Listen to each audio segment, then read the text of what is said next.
নমস্কার, অটিজম মম কাকুলি চ্যানেলে আপনাদের স্বাগত জানাচ্ছি। আমি কাকুলি।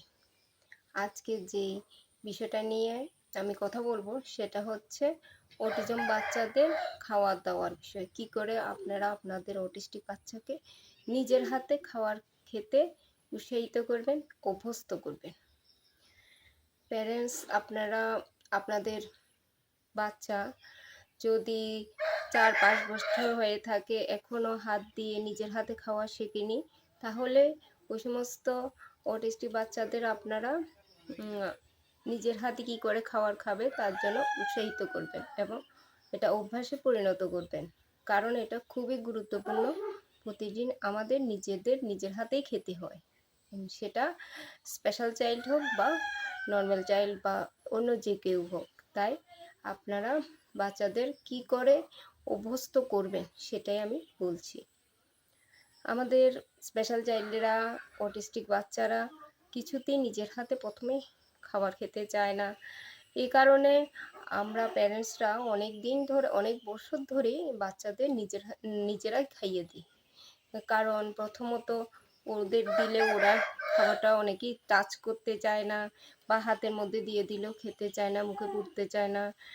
আর জামা কাপড় বলুন, চারপাশটা সব কিছু ছড়িয়ে ছিটিয়ে নোংরা করে রাখে, আর এগুলো পরিষ্কার করতে অনেকটা সময় চলে যায়। আর বাচ্চারা কান্নাকাটিও করে, নিজের হাতে খেতে চায় না, অনেক রকমের সমস্যা হয়ে যায়। তাই অনেক প্যারেন্টস কী করে, নিজেরা খাইয়ে দেয় বাচ্চাদের, আর এই সমস্ত সমস্যা থেকে ছুটকারা পেতে চায়। কিন্তু আপনারা একটা জিনিস করবেন, বাচ্চাদের আস্তে আস্তে অভ্যস্ত করবেন যাতে ওরা ভবিষ্যতে নিজেরটা নিজেই খেতে পারে। তাহলে দেখবেন আপনাদেরও অনেক সময় বাঁচলো, অনেকটা রিলিফ থাকবেন সমস্যা থেকে, আর বাচ্চাটাও ধীরে ধীরে নিজের কাজ নিজে করা শিখে যাবে। বাচ্চাকে ছোট বয়স থেকে যতটা পারবেন ছোট বয়স থেকেই খাওয়ার জন্য অভ্যস্ত করবেন। প্রথমে আপনারা বাচ্চাকে ছোট ছোট জিনিস দেবেন, শুকনো জিনিস দেবেন খাওয়ার জন্য। একটা সমান জায়গায় বসিয়ে দেবেন। প্রথমে চেয়ার টেবিলে বসানোর দরকার নেই। বাচ্চা যদি বেশি ছোট থাকে তাহলে ওকে মেঝেতে, মাদুর পেতে বসিয়ে দেবেন, আর সমান প্লেট থালার মধ্যে দেবেন, যেটা নড়ে না, সহজে নড়বে না, এক জায়গায় ফিক্সড হয়ে থাকবে এবং ভারীর মতন।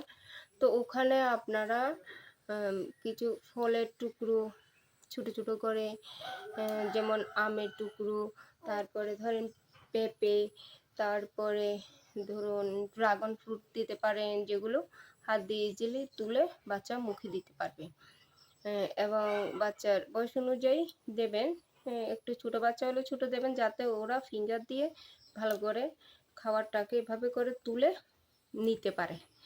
কারণ আমাদের বাচ্চাদের তো হাতের জোর কম থাকে। ফিঙ্গার অনেক বাচ্চাদের কি হয়, একটু বড় হয়ে যায়, 5-7 বছর হয়ে গেল, তারপরে হাতে গ্রিপিং নেই, কোনো কিছু তুলতে অসুবিধা হচ্ছে, বা হাতের অত জোর থাকে না।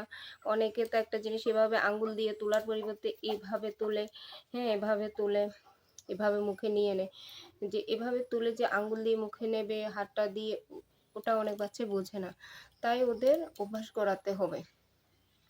ছোট ছোট টুকরো করে ফল দিতে পারেন, আপনারা মুড়ি দিতে পারেন, বা বিস্কিটকে ছোট বাচ্চা হলে টুকরো করে একটা বিস্কিট ভেঙে দিতে পারেন। এই জাতীয় জিনিস দেবেন যেগুলো বাচ্চা ইজিলি ধরে আঙুল দিয়ে তুলে মুখে নিতে পারে। তারপর আপনারা আর একটু বড় আঠালো জাতীয় জিনিস, যেমন প্রথমে এগুলো দেবেন না। আঠালো জাতীয় জিনিস দিলে বাচ্চা ধরতে চাইবে না। ভাত মেখে দিলেন, তরকারি দিয়ে বসিয়ে দিলেন, তাহলে প্রথম দিন কিন্তু বাচ্চা খাবে না, বরং ওগুলো ছুঁতেও চাইবে না, আরও বেশি রাগ করবে, চিৎকার করবে, আপনারাও ধৈর্যহারা হয়ে যাবে। তো সেই কারণে প্রথমে বাচ্চাকে এই জাতীয় ফলের টুকরো, ছোটো মুড়ি, বিস্কিটের টুকরো করে বিস্কিট, এসব দেবেন। এসব খেতে খেতে 1-2 দিন আস্তে আস্তে খাবে। প্রথম তো খেতে চাইবে না, আপনি আস্তে করে ধরে, আঙুল দিয়ে ধরে মুখে দিয়ে দেবেন। দিতে দিতে আস্তে আস্তে বাচ্চা বুঝবে এভাবে খেতে হবে, তো আস্তে আস্তে ওরা খেয়ে নেবে। আর যেসব বাচ্চাদের ধরুন টাচ করতে অসুবিধা হয়, এটা তো সেন্সরি ব্যাপার, একটা স্পর্শ করার সমস্যা থাকে অনেকের, আঠালো জিনিস বা যে কোনো কিছুই স্পর্শ করতে অনেক বাচ্চা চায় না।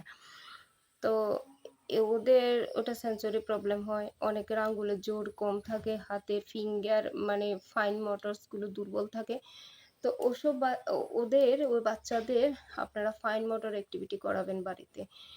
যেমন ধরুন চাল ডাল মিশিয়ে দিলেন ওখান থেকে, বা একটু আলাদা করা আঙুল দিয়ে মটর, চাল ডাল হলে বেশি ছোট হয়ে যায়। আপনারা এটা করতে পারেন, চালের মধ্যে মটর দিয়ে দিলেন, মটরগুলো আলাদা করো আস্তে আস্তে করে। এগুলো করলে ওরা বুঝবে, ধরে আঙুল দিয়ে ধরাটা শিখে যাবে। আর ভাত বলুন, যে কোনো খাবার বলুন, তুলতে সুবিধে হবে ওদের। আস্তে আস্তে ওরা শুকনো খাওয়া যখন শিখে যাবে তখন ভাত ভাত দেবেন, মেখে দেবেন ভালো করে সুন্দরভাবে, তখন ওরা আস্তে আস্তে করে ভাত খাওয়াটা শিখে যাবে। 1-2 দিনে শিখবে না। বাচ্চাদের এভাবে ধৈর্য ধরে আপনারা অনেক দিন ধরে করাতে থাকবেন। আপনি হাত দিয়ে করাবেন, তারপরে হাত দিয়ে হাতটা মুখের মধ্যে পুরে দেবেন, মুখের কাছে এনে দেবেন, হা করতে বলবেন, বলতে থাকবেন আপনার, মানে সাথে বসে বলতে থাকবেন। তারপরে বাচ্চা আস্তে আস্তে করে খাওয়ার প্রতি আগ্রহী হবে এবং ধীরে ধীরে শিখবে। আর আপনারা যদি তারপরেও বাচ্চা শিখতে না চায় তাহলে কি করবেন, ফ্ল্যাশ কার্ড ইউজ করতে পারেন। ফ্ল্যাশ কার্ড এমন একটা মানে কার্ডের মধ্যে থাকে বাচ্চা কি করে খাচ্ছে। একটা ছোটো বাচ্চার আর্ট করা থাকে যে ছোটো বাচ্চাটা খাচ্ছে, খাবার নিচ্ছে, মুখের দিকে তুলছে, তারপর চিবুচ্ছে। এগুলো সবগুলো আপনার খাওয়ানোর আরও আধা ঘন্টা আগে আপনারা ফ্ল্যাশ কার্ড দেখাবেন। দেখিয়ে বলবেন, এই দেখো, কীভাবে এই যে ছোট বেবিটা কি করে খাচ্ছে, কি করে জিনিসগুলো নিচ্ছে, এগুলো বোঝাবেন, কি খাচ্ছে বোঝাবেন। আপনি আজকে যেই খাবারটা ওকে দেবেন সেই খাবারটার নাম বলবেন। দেখো মনে হচ্ছে এই খাবারটাই খাচ্ছে, মনে হচ্ছে ম্যাঙ্গোটাই খাচ্ছে। এভাবে বলবেন। তারপরে কী করে চাবাতে হয় মুখে নিয়ে আস্তে আস্তে করে, এগুলো দেখাবেন। বাচ্চা মুখে নিয়ে ঠিকমতো চিবুচ্ছে কিনা ওটা খেয়াল রাখবেন, কারণ অনেক বাচ্চা কি করে চিবোতে চায় না, ওদের দাঁত থাকে, দাঁত উঠে গেছে সবগুলো, কিন্তু তারপরও না চিবিয়ে মুখের মধ্যে পুরে রাখে এক সাইডে করে, অথবা গিলে ফেললো, মানে ডিরেক্ট গিলে ফেললো না চিবিয়ে, এমন করে। এক্ষেত্রে গলা আটকে যেতে পারে বা সমস্যা হতে পারে। সেই কারণে বাচ্চাদের কি করে চিবুতে হয় সেটা আপনারা বলবেন, শিখিয়ে দেবেন।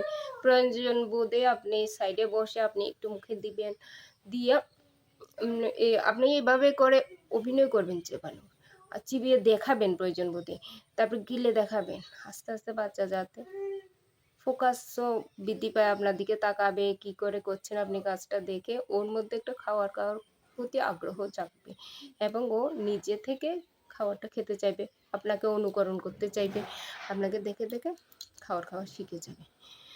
তো এইভাবে আপনারা ধীরে ধীরে বাচ্চাকে খাওয়ানো শেখাবেন। যেসব বাচ্চাদের হাতে ধরতে অসুবিধে হয়, হাতের পাওয়ার অতটা জোর থাকে না, ওদেরও কিন্তু খাওয়ানো, নিজে থেকে খাওয়া শেখানোটা খুবই জরুরি। তাই ওদেরও আস্তে আস্তে ওদের হাতের ক্ষমতা অনুসারে আপনারা একটু একটু করে খাওয়া দেবেন, যাতে ওরা নিজে থেকে খাবারটা খাওয়া শিখে যায়। এতে করে ভবিষ্যতে ওদের আর কোনো অসুবিধা হবে না। কয়েক মাস চেষ্টার পরে দেখবেন আপনার বাচ্চা ঠিক ভালোভাবে শিখে গেছে খাওয়াটা। আর কিছু বাচ্চা একটু আগে শিখে, কিছু বাচ্চার একটু সময় লাগে, কিন্তু আলটিমেটলি শিখেই যায় শেষমেশ। মানে সবাই শিখে যায়, সব বাচ্চারাই শিখে যায়। শুধুমাত্র আপনাদের ধৈর্য ধরে মানে বাচ্চাকে শেখানোটা চালিয়ে যেতে হবে। না শেখালে কিন্তু ওরা শিখবে না। যেহেতু ওরা নিজে থেকে কিছুই শিখে না, তাই আপনাদের খুব ধৈর্য সহকারে বসে খাওয়ানোটা শেখাতে হবে।